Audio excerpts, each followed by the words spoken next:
meus amigos, muito bom dia. Está começando mais uma edição do Segurança em Foco. Todas as sextas-feiras, a partir das 9h30 até as 10h30, nós vamos debater vários temas importantes sobre segurança pública e segurança de uma forma em geral. Enfim, o tema de hoje é organização criminosa. Será que Alagoas tem crimes organizados, organizações criminosas? Esse é o tema de hoje do Segurança em Foco, que está no ar.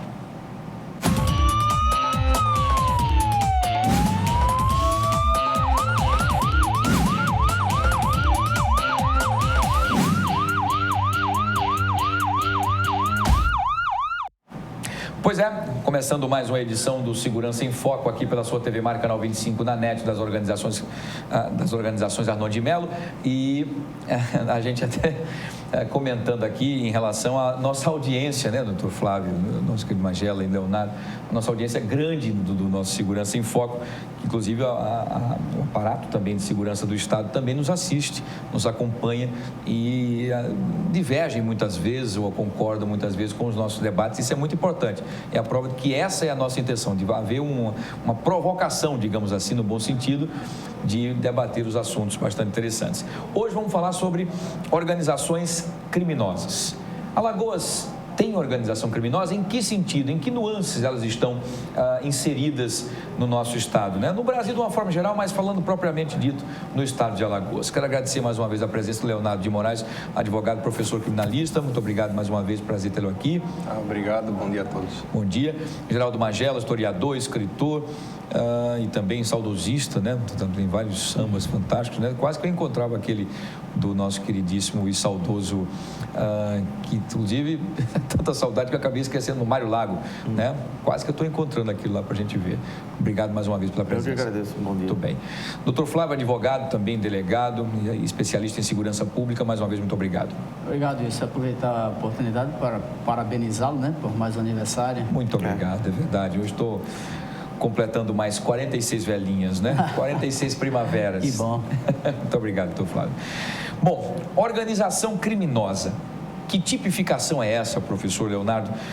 Organização criminosa, em que sentido nós teremos aqui, ou temos, ou teríamos, ou vamos preparando para que se tenhamos, enfim. Nós estamos vivendo, o doutor Alfredo Gaspar de Mendonça, no balanço que fez, disse que conseguiu desarticular em torno de 120 quadrilhas. Essas quadrilhas poderiam estar inseridas, por exemplo, em uma organização criminosa. Muito bom dia. Bom dia a todos. Existe basicamente hoje uma confusão, né, entre organização criminosa e uma associação criminosa. Isso é importante. Até então não existia, havia um vácuo, né? Não havia nenhuma lei que definisse o que significava organização criminosa. Se usava aqui no Brasil a chamada Convenção de Palermo, que é a Convenção Interamericana contra os Crimes Transnacionais. E essa lei trazia um conceito do que significava uma organização não criminosa. Então, se usava inicialmente esse conceito, aí depois falou, não, esse conceito é inadequado. Então, o legislador brasileiro resolveu, então, ele mesmo criar o conceito do que significa organização criminosa e também conceituá-lo de forma estruturada.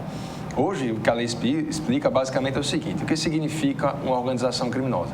Seria um agrupamento de no mínimo 4 pessoas, estruturada e com divisão de tarefas, com o objetivo de conseguir vantagem através da prática de crimes. A partir de 4 pessoas? O primeiro pressuposto básico para ser um maior crime, nós podemos formar tranquilamente, é que seriam pelo menos 4 pessoas.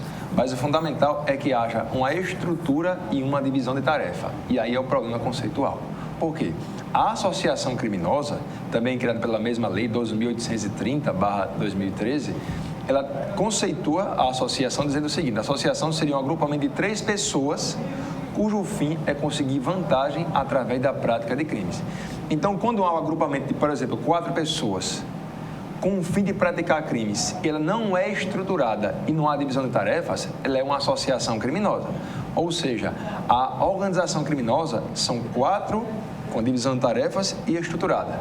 Sem divisão e sem estrutura, ela será uma mera associação criminosa. O que eu vejo hoje é uma confusão muito grande em que, na verdade, há uma associação criminosa, que era chamada anteriormente de quadrilha ou bando, que não existe mais, com a organização criminosa. Então, acontece muito, né? Quando se vê, por exemplo, são presos 8 pessoas que são acostumadas à prática de crimes. Há uma dúvida, realmente existe, e que é algo patente e latente e concreto, que haja uma dúvida se é uma associação ou organização criminosa. O que eu percebo em casos, sobretudo aquele em que eu atuo, é que a confusão existe. Na verdade, a maioria esmagadora se trata de uma associação criminosa e não um ORCRIM. Por quê? Porque falta a estrutura e a divisão de tarefas. Entendi. Quer dizer, uma coisa muito que desordenada. Cada um faz o que pode, o que tem fim, cada um faz uma coisa. Quer dizer, cada um tem a sua função, mas não há uma determinação. Uma coisa feita meio que na bagunça, digamos assim. Isso seria, então, associação criminosa. Isso. Essa estrutura é importante. Há sempre o poder de comando, há uma estrutura, uma divisão de tarefas. Ou seja, várias pessoas compõem aquele agrupamento e tal pessoa é responsável por tal segmento, tal pessoa pratica tal função. Aí sim pode ser um ORCRIM. Mas na hora que há um grupo que se une com o fim de cometer crimes, sem divisão de tarefas, sem comando, sem estrutura, sem uma ação que é determinada para tarefas específicas, será uma associação criminosa. Fantástico. Então, a diferença da pena é gigantesca, porque na associação a pena pode chegar até 3 anos e na ORCRIM pode chegar até 8 anos. As consequências, como aspectos ligados à progressão de regime, a tratamento pela justiça, a possibilidade de soltura, que é muito mais complicada, o alargamento do prazo para oferecer uma eventual ação penal, a possibilidade de fazer uma colaboração premiada, tudo isso muda de acordo com o conceito que se use. O que se prega, na verdade, e o que se veda de forma peremptória é que não haja confusão de um ORCRIM com a associação criminosa, sobretudo quando se dolosamente fala que existe um ORCRIM, quando se sabe que, na verdade, se trata de uma associação criminosa. Muito bem. Doutor Flávio, a Convenção de Palermo, citada pelo doutor Leonardo, ela exigia a presença do Estado. Nessa lei da organização criminosa, ela continua essa exigência ou ela é dispensada para que seja tipificada essa conduta? Não, é dispensada. A presença do Estado é dispensada mesmo. Na verdade, essa lei existiu para conter os grandes grupos criminosos. Muitos daqueles que atuam em ordem financeiras, os crimes com ordem econômica e financeira, quer dizer, são pessoas que de alguma forma querem manipular o mercado, são pessoas que dolosamente eles querem incutir no mercado brasileiro uma informação com o fim de conseguir ganhos, aumento das suas cotas em bolsas de valores e assim por diante. Então, o grupo para ser ORCRIM tem que ser muito bem organizado. Agora, a presença do Estado é dispensada. É possível que existam agentes públicos envolvidos, mas a presença do Estado... O Estado pelo agente público, né? Não, a Convenção de Palermo exige, né? Exige. Que ainda está válida, né? Por isso é que ela surgiu inicialmente para esses crimes financeiros. Geralmente existe uma participação de algum agente público. Mas existem ORCRIMs que são feitas, por exemplo, com o fim de praticar assaltos, roubos de cargas em estrada, homicídios. Alguns, às vezes, que se confundem a milícia privada, grupo de extermínio com o ORCRIM, eles podem tranquilamente acumular em uma mesma estrutura, né? De forma que há 2 crimes diferentes, com a proteção de bens jurídicos também diferentes. Então, a presença do Estado ela é dispensada. Então, quer dizer que essa tipificação, então, ela acaba, sem querer, condenando por mais tempo e com a punição mais severa, por simples dizer. Mas quem é que pode desmistificar? Se um advogado, por exemplo, o senhor como advogado criminalista, então, uma associação criminosa foi pega e foi tipificado como organização criminosa, quer dizer, essa pena quase que triplica, né, como o senhor disse aí. O advogado, então, teria que tentar provar que ela não seria uma organização criminosa e uma associação criminosa, porque é uma linha muito tênue, é muito complicado você tentar definir o que é associação. O senhor definiu muito bem, mas para a prática da polícia, como não saber? Não, esse fulano é o gerente, esse é o chefe, então é uma organização, então fica meio complicado. Como é que seria feito, desmistificado isso? Uma investigação mais complexa e mais completa, ela vai ser capaz de dizer isso sim. Através dos depoimentos que são colhidos, se consegue saber qual era a função que tinha cada um naquela atividade criminosa. Claro que as pessoas não são obrigadas a falar a verdade e podem, inclusive, mentir se for investigado ou então suspeito. Mas, com a investigação, isso é possível. Por exemplo, geralmente são deixados extratos bancários, geralmente existe alguma testemunha que diz, não, eles sempre se reúnem em tal hora, sempre praticam assaltos, quando praticam assaltos eu sou responsável por receber as mercadorias, eu vendo a fulano de tal que já vai ser o receptador. Então você consegue saber com as perguntas, bem como com os documentos que foram colhidos. Por isso que eu falei, tudo depende da forma como a investigação vai ser conduzida. Muitas vezes a investigação ela é conduzida, ela consegue indícios contra um grupo, e aí durante o processo, na instrução processual penal, com a participação do advogado, do próprio Ministério Público, se consegue colher essas informações e juntar os documentos necessários, não só pelo Ministério Público para comprovar que existe um ORCRIM, mas pela defesa para comprovar que há, no mínimo ou no máximo, uma associação criminosa. É muito difícil, né? É muito complicado. É muito complicado. Mas ele levantou uma lebre muito fantástica, interessante, inclusive me desmistificando algumas coisas que eu tinha uma dúvida grande nessa coisa. Mas enfim, nessa esquizofrenia, por exemplo, de tentar prender as organizações criminosas ou as antigas quadrilhas ou associações, enfim, a polícia entra no afã na investigação da Polícia Civil, né, que é a Polícia Investigativa, e aí descobre que o fulano é o gerente da Boca de Fumo, por exemplo. Já que nós temos a maioria dessas prisões, caracteriza o tráfico de drogas, né, que seria uma organização no tráfico criminosa. é aquela chamada princípio da especialidade, né? Para o tráfico existe uma lei própria, inclusive um crime próprio, que é o crime de associação ao tráfico. Já sai um pouco já disso. Existe, aí já sairia a lei da organização criminosa, para ir lá a lei de crimes de drogas, né, que é a lei 11.343/2006. Então, quem se associa de forma estruturada para praticar tráfico de drogas, responde por associação ao tráfico. Para os outros crimes, organização criminosa ou associação criminosa. Olha que louco. Roubo e furto de veículo, né? Isso. Quem vai furtar, quem vai receptar, depenar, construir, montar um ferro velho, né? Quer dizer, tem essa quem rede, vai remarcar chassi. Então, o furto do veículo é fácil de identificar. Agora, então, nós estamos levantando então várias situações de organização criminosa, seria o ápice, digamos assim, seriam cabeças pensantes com toda a estrutura, seria um PCC? Pronto, o PCC é um exemplo. O PCC tem uma grande organização criminosa. E tem o seu organograma. Exatamente.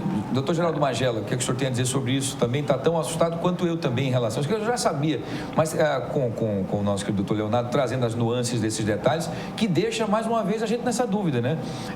O que é associação? Nós sabemos.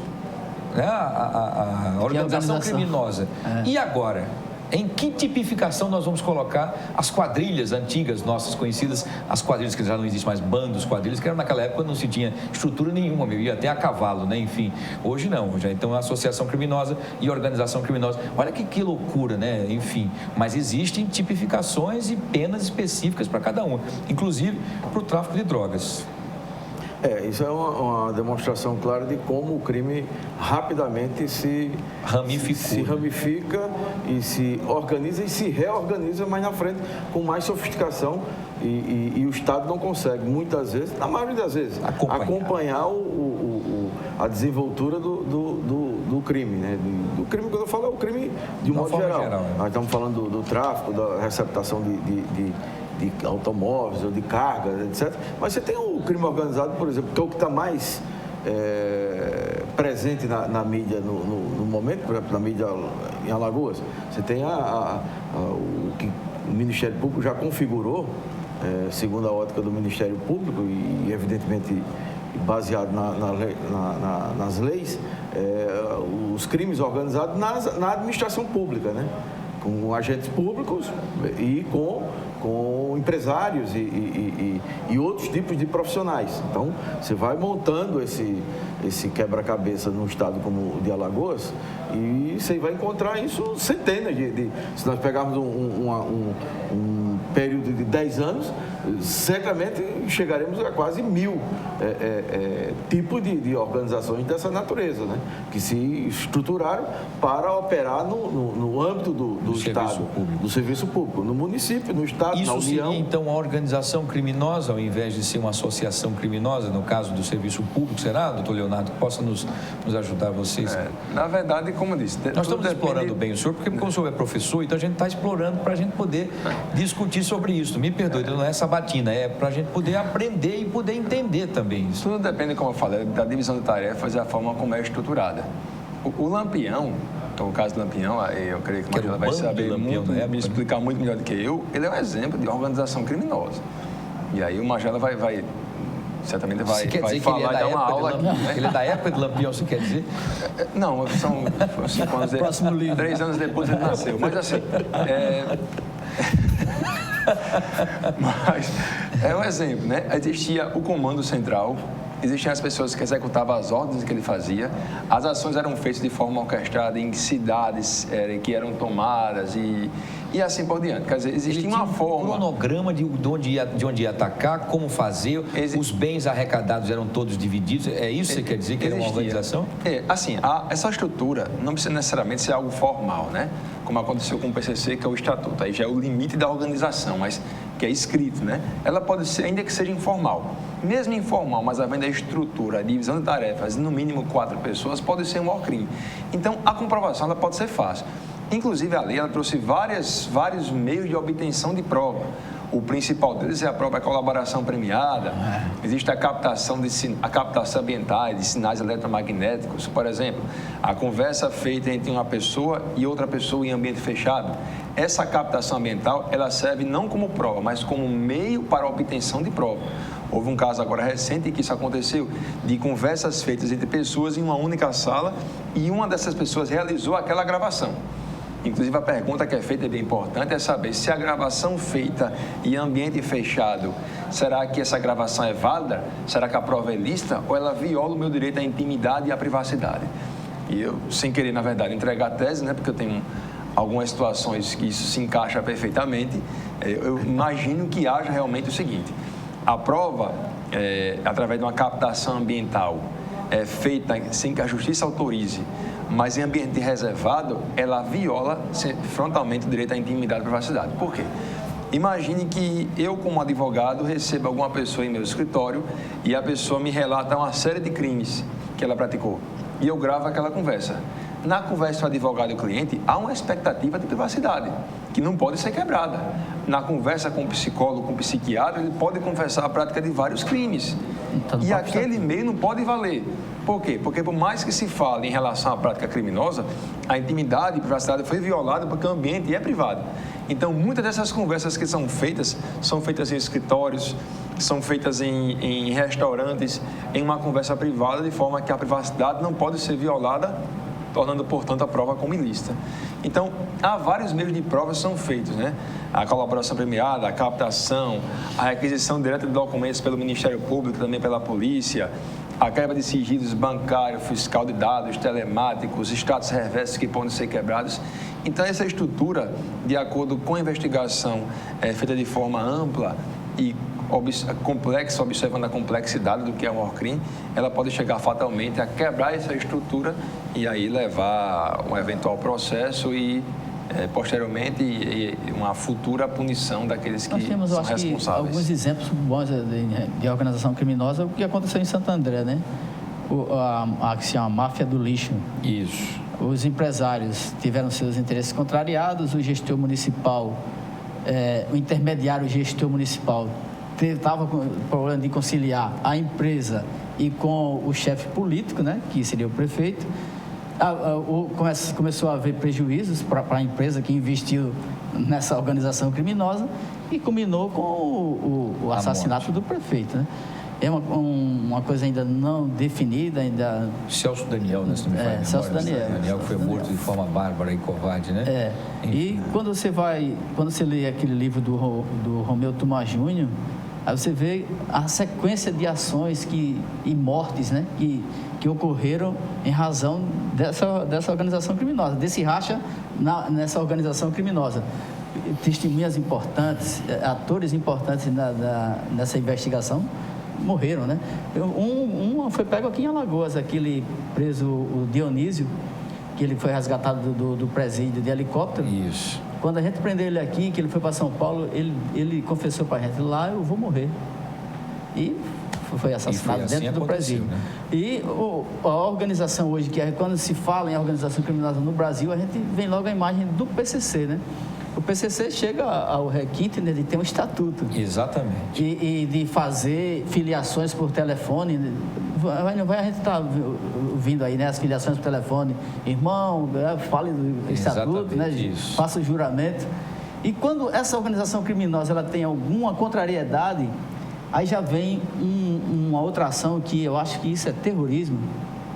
A organização criminosa está evoluindo quando se manda incendiar ônibus, rebelião nas penitenciárias. Manda assassinar pessoas aqui fora. Isso é uma forma de terrorismo. Manda assassinar, intimidar, enfim. Muito bem. Eu vou ter que ir para o intervalo comercial. Na volta, vamos debater sobre isso. Organização criminosa já entendemos entre a associação e a organização perfeitamente. Será que Alagoas tem isso? Infiltrados, como, por exemplo, no sistema penitenciário, no judiciário, na classe política, no executivo, enfim. A organização em Alagoas existe? Esse é o tema para discussão entre vocês no próximo bloco do Segurança em Foco. Eu volto já, não sai daí.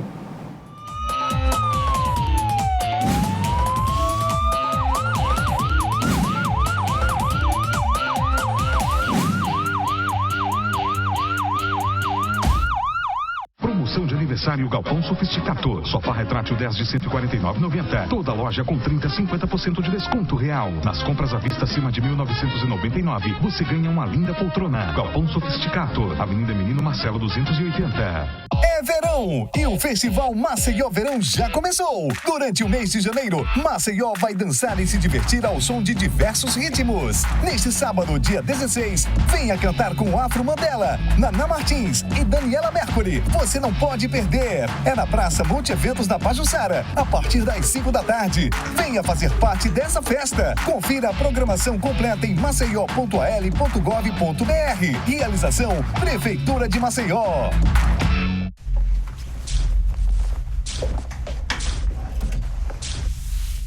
Ô, Ana, você já terminou de passar as roupas? Traz aqui pra mim.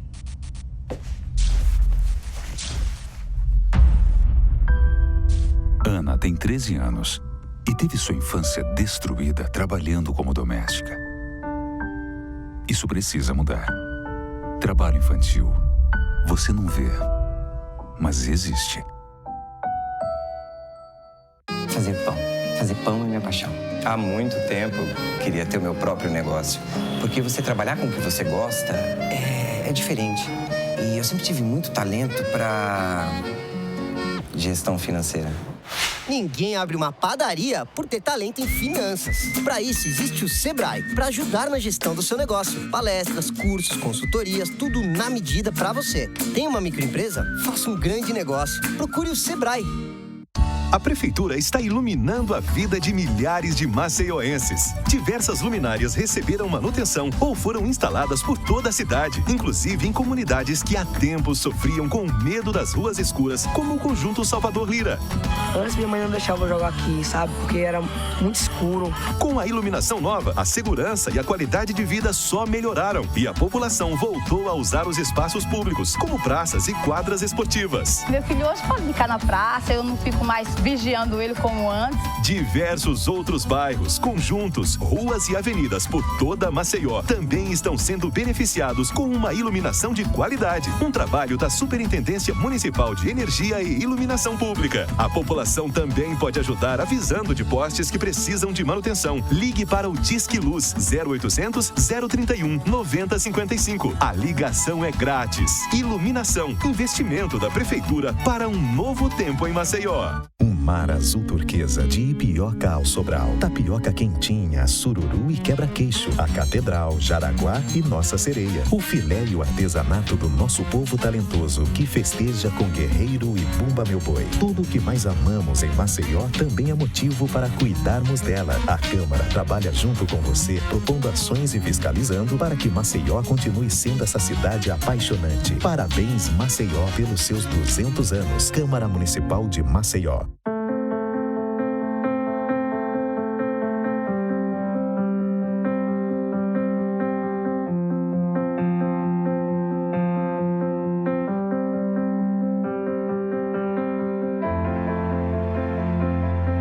Acreditar nos leva mais longe. Esse ano, a Santa Casa reafirmou o nível 3 de acreditação com excelência. E continuamos a acreditar que podemos ser melhores. Doutor Arthur Gomes Neto, diretor técnico médico CRM AL 2503 RQE 1874.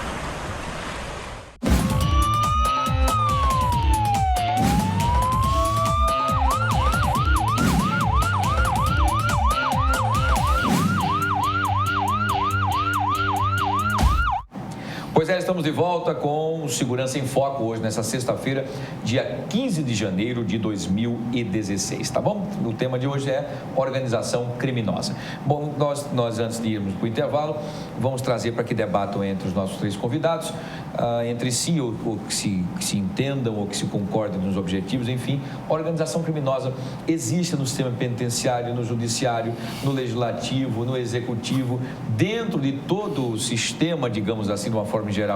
A organização criminosa está intrínseca, está implantada, é isso que nós queremos saber. Vou começar com o doutor Geraldo Magela.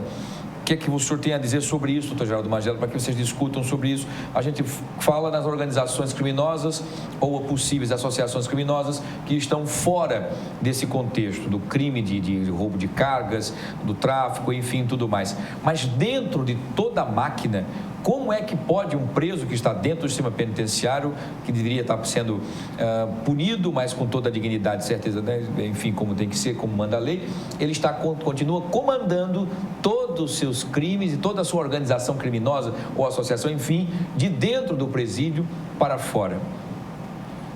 Isso é o lugar comum no Brasil, né? O ex-ministro Joaquim Barbosa falou nisso, o atual ministro da Justiça tem falado constantemente nisso, que as cadeias no Brasil são verdadeiras escolas do crime, e você não tem uma escola que não monte uma certa organização, né? Toda escola já se pressupõe, Grêmio, né? Já se pressupõe que tem uma organização. Ninguém monta uma escola sem uma organização básica, né? Então, se as cadeias são escolas, as escolas organizam e atuam, né? E é evidente que o PCC, o terceiro comando, o comando da capital, os amigos, e cada facção dessa aí, que leva o nome de facção e tal, mas quando você vai investigar, elas estão enraizadas em várias áreas da economia brasileira, não é só do crime dentro do domínio da cadeia, eles estão fora, com o braço fora e forte. As milícias, as milícias, por exemplo, as milícias quando atuam no Rio de Janeiro com o gás, a distribuição do gás, o gatunete, a distribuição de água e tudo mais que passa na comunidade, além do poder político, que vários parlamentares já foram presos com vínculos com as milícias no Rio de Janeiro, o domínio dos conjuntos construído pela Caixa Econômica no programa Minha Casa Minha Vida. Então, aqui em Alagoas, eu não sei se chega a esse grau de sofisticação, mas que é evidente que tem organizações criminosas dentro do presídio. Tem nas grandes organizações para roubo de carga, roubo a banco, explosões de terminais, né, de alto atendimento. Por que exige uma organização? Para você conseguir o explosivo, já é uma dificuldade. Para você operar o explosivo, requer técnica, senão explode toda a organização, né? Então, na definição que o doutor Leonardo expressou também aí, definiu também, essa tarefa numa quadrilha que especialista em roubar banco, ela é muito bem definida, sob pena de eles não conseguirem êxito, né? A carga, você faz um roubo de carga, um assalto a uma carreta de cigarro, você vai colocar onde, né? É preciso uma logística, você tem que ter cuidado, o criminoso tem o cuidado de já destruir todo o sistema de rastreamento. E ele já o gato atrás do rato, né? A tecnologia cria o rastreamento, a organização criminosa vem, desativa a forma de desativar. Bloqueador, né? Então, isso exige organização e existe essas manifestações criminosas aqui no Estado, e bem definidas. O Estado reagiu, né? No caso dos veículos, roubo de veículo, com a lei dando mais rigor à abertura de ferro velho. Porque não estou dizendo que todo ferro velho é uma central de receptação de coisa roubada, que até é redundante, mas se você não tem um rigor nessa fiscalização, tende a ser. Exatamente. Né? E é um escape fantástico, né? Porque as peças antigamente não tinham origem, vinham de qualquer lugar e as pessoas compravam, né? Quer dizer, sem querer, as pessoas de bem que não entendiam como é que funcionava, acabavam fomentando o crime.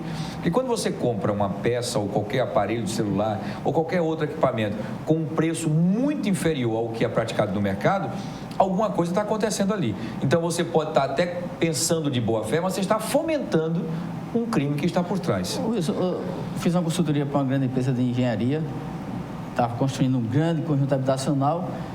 Perto dessa obra foi construída uma central de receptação. Se você quisesse vasos sanitários, torneiras, estava lá na central de receptação, próxima à obra. Quer dizer, você está ali construindo e ali você já tem uma sequência, né? O produto vai para a empresa, está todo o programa, rapidamente, aí né? você tem os desvios que é muito difícil combater, né? Porque esse desvio era da própria obra? Saía da obra para a central de receptação. Entendi. Eu pensei que eles tinham construído essa coisa de receptação para vender para abastecer. a obra. Não. A obra é vitimada. Poxa. Aí o receptador encurtou o caminho. Ele montou a central de receptação bem perto da obra. Isso é importante, que até essa questão, essa questão que você falou, isso, que às vezes a pessoa compra mercadoria que sabe que o preço é muito baixo e às vezes de boa fé. Isso é importante. Por quê? Porque quem compra uma mercadoria cujo preço é muito baixo e você leva a desconfiar de que aquela mercadoria é produto de algum crime, você também comete crime de receptação culposa. Exatamente. A receptação não é só quando você tem conhecimento de que aquela mercadoria foi produto de roubo ou furto. Mas quando você tem dúvida, né? E a dúvida observando a pessoa que oferece, a natureza do bem, bem como a discrepância entre o valor de mercado e o valor que você compra, certamente você vai ser um receptador culposo. Aconteceu há algum tempo com um colega. Qual é a pena, doutor Leonardo, para não perder seu raciocínio? Qual é até a pena? Um ano, crime de menor potência. Receptação vai de 1 a 5 anos, a pena que se aplica, e se for receptação praticada por meio do comércio, ou seja, você compra mercadoria que sabe que é produto de rua para revender, aí vai haver a receptação qualificada, cuja pena pode chegar, salvo engano, até 8 ou 10 anos. Entendi. Saber o tamanho da pena e memorizar isso é complicado, mas de qualquer forma isso acontece, né? Voltando a essa questão da organização criminosa, esse exemplo que eu estou falando concretiza a possibilidade de haver o ORCRIM com ou sem um agente público. Claro que o ORCRIM, quando existe com base em agente público, ele chama mais a atenção da mídia, da imprensa. Mas, geralmente, quando não há um agente público, quando é roubo, quando é homicídio, quando é queimar ônibus, assim por diante, ela é muito mais perigosa. Por quê? Porque o risco de haver a exposição de pessoas a um perigo maior também é muito grande. Imagine o potencial, a potencialidade lesiva que tem alguém queimar um ônibus, que ele não só expõe as pessoas que estavam no ônibus a perigo, como toda a vizinhança. Houve um caso, eu acho que foi no Rio Grande do Sul, em que se queimou um ônibus perto de um poste, houve um estouro muito grande no poste, aquela caixa de força caiu, e aí caiu em cima de uma casa, incendiou a casa vizinha. Quer dizer, o perigo ele é muito grande, ele é muito maior do que quando acontece em crimes de conotação meramente financeira. Para coibir a ORCRIM, ou para se colher provas, há essa chamada colaboração premiada, né? Me permite falar um pouco sobre isso. A gente pergunta o que significa colaboração premiada, chamada delação premiada por muitos. Essa colaboração, na verdade, é um acordo que é feito. A pessoa que é o colaborador, que é o delator, ele faz um acordo com o Estado para que ele forneça algumas informações. Em troca da diminuição de pena. Em troca de um prêmio, da colaboração do colaborador e premiada, porque ele vai ter um prêmio. Qual é o seu prêmio? Ou é o perdão judicial, que aí vai extinguir a punição do autor, de acordo com a relevância da informação que ele preste, ou uma redução de pena, ou então a substituição de uma pena de prisão por uma pena que restringe o seu direito. Limitação de fim de semana, cestas básicas, né, comparecimento a hospitais, orfanatos e assim por diante. E ela é importante, mas houve uma certa dúvida em saber o seguinte: a colaboração premiada, que é incentivada pelo Estado, será que seria uma proposta antiética pelo Estado? Quando você parte da ética, é importante que a colaboração premiada é uma traição, de forma que o Estado fomenta a falta de ética entre as pessoas, por mais que haja um crime. Eu achei isso bem importante, por quê? Porque o Clóvis de Barros... mais uma discussão ele dizia o seguinte... Que filosófica. Professor de filosofia, ele dizia o seguinte, que a ética e a moral, para saber o que é imoral, o que é antiético, você pensa naquilo que não queria que fizesse com você. Se eu sou um cadeirante, eu não quero que ninguém vai parar na vaga reservada ao cadeirante. Eu não vou querer que ninguém pare o carro no meio-fio, localizado bem na frente da rampa, em que eu vou ter acesso à pista. Quando eu faço isso, eu pratico uma conduta que é imoral. E o Estado, ele vede a imoralidade entre as pessoas, porque da imoralidade vem a prática de pequenos crimes e os crimes mais graves. E a colaboração premiada, na verdade, é um incentivo à traição pelo Estado. Quer dizer, ele fere, então, essa... Ele fere do ponto de vista moral. Mas, logicamente, que o resultado é justificado, vantajoso. Porque o crime é a negação do direito. Tão imoral quanto a traição é a prática de crimes. Que o delegado, então, entendi, perfeito. Não Você está trazendo hoje duas situações interessantíssimas. O delegado, ao questionar, por exemplo, um criminoso, fica numa situação bastante delicada nessa daí, por exemplo. Nos ajude, que nós teremos então, a condição... A conversa do delegado é muito importante, né? Porque você tem que... E vocês têm um jeito muito legal de fazer. Como você convencer uma pessoa a ter um comportamento desse, que ele vai expor... Primeiro, ele se expõe toda a família, né? Porque é uma organização criminosa. É preciso dar muita segurança a essa pessoa. E o Estado, né, tem instituições para isso, agora nem sempre estão disponíveis, que isso poderia ser uma coisa mais dinâmica. Eu já cheguei a... Acho que eu já contei aqui esse caso de uma traficante em Marechal Deodoro, em que ela queria denunciar toda a estrutura do PCC em Alagoas. Caramba! E eu não quis arcar com essa responsabilidade sozinho.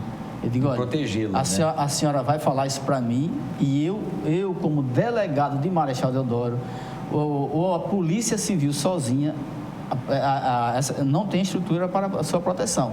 Então, para que isso ocorra, tem Ministério Público, o Direitos Humanos, que tem o Proteção à Testemunha, o Programa de Proteção à Testemunha. Então, eu fiz questão de que não fizesse para mim, que ela fizesse para um grupo maior. E isso deve ter sido feito. Foi o tempo que eu saí de Marechal Deodoro, mas é interessante. E também você vê que situação difícil para o delegado, né? Você ter esse discernimento que você abdicar da informação no momento desse abdicar da proteção dela, abdicar da proteção da informação, né? Então, são coisas difíceis que você, no dia a dia na delegacia, você passa. No estresse do dia a dia, né? E geralmente você não tem essas instituições tão disponíveis para compartilhar, tão presentes, fazer a gestão disso. Assim, para poder dar o apoio, né, nesse momento que é tão preciso, né? Eu fico imaginando o nosso telespectador em casa. Bom, o Estado tem condições de rastrear telefone, conta bancária, todas as suas movimentações junto à Fazenda Federal, Estadual, etc. Grampeia, tudo. Você mantém um Big Brother e não consegue controlar o presídio. Pois é. Você consegue controlar. Praticamente, você controla as ações, ou quase que controla as ações criminosas fora ou tem acesso a chegar nos principais cabeças de dezenas e dezenas de ações criminosas, de organizações criminosas, efetivamente, como definiu aqui o doutor Leonardo, e você não consegue controlar 1.000, 2.000, 3.000 pessoas confinadas no presídio. Essas 2.000 pessoas não estão rodando no Estado, elas estão confinadas. Pois é. Que Estado é esse? Esse é o Estado. Que o Ministério Público grampeia, tem isso, aquilo, a Polícia Civil faz aquilo, a Polícia Militar faz, a Federal faz aquilo, a Rodoviária Federal. Todos têm ações concretas e efetivas e tem dado grande resultado. E o presídio você não consegue resolver. O mesmo Estado. E ali no intramuro, né? Pertinho ali, quer dizer, outra coisa. E, consequentemente, uma grande possibilidade e probabilidade de que aquelas pessoas estejam tentando fazer contato fora e cometendo crimes. Claro, se o sujeito, a polícia diz, olha, o incêndio do ônibus no bairro tal, etc., partir do fulano que está lá dentro do presídio. Olha, escuta telefônica está aqui. Bom, a polícia tem escuta telefônica. Como é que você não controla que o telefone está entrando, que a droga está entrando, que a prostituição está entrando, que o jogo está entrando? Tudo está entrando dentro do presídio e você não controla isso. É o que, então? A organização criminosa estaria também inserida em outros... Essa é a pergunta, né? A vigilância nesse caso é importante, né? Houve algumas palavras que estava até lendo sobre alguns secretários de segurança, um deles, inclusive, o Djalma Beltrame, né? Do Rio de Janeiro, né? E ele falou o seguinte, que já passou do tempo de haver uma solução à vigilância maior. Muitas vezes se duvida de alguns agentes públicos acerca da honestidade, da probidade e moralidade. E quando você traz uma vigilância para ele, ou seja, ele está constantemente em algumas funções, claro, que não haja sigilo, vigiadas, isso dá uma proteção à sociedade e a ele mesmo. no sentido de haver qualquer discussão ou dúvida acerca do seu comportamento ético, criminoso e assim por diante. Isso podia ser feito tranquilamente no presídio, que houvesse uma solução vigiada. Qualquer procedimento que é feito com o preso, há um interesse público, não só o interesse da família do preso, como o interesse social, e haver um tratamento digno ao preso e que ele cumpra as suas funções. É uma proteção também que se aplica aos agentes penitenciários, é uma proteção que se aplica ao eventual carcereiro quando fica lá na casa de custódia do Jacintinho, que é a Polícia Civil que administra, né, infelizmente, que é a grande cadeia pública de Alagoas, né, de Maceió. Então, isso podia acontecer. Uma solução vigiada, ela é mais barata e mais eficaz. Evitaria tudo isso.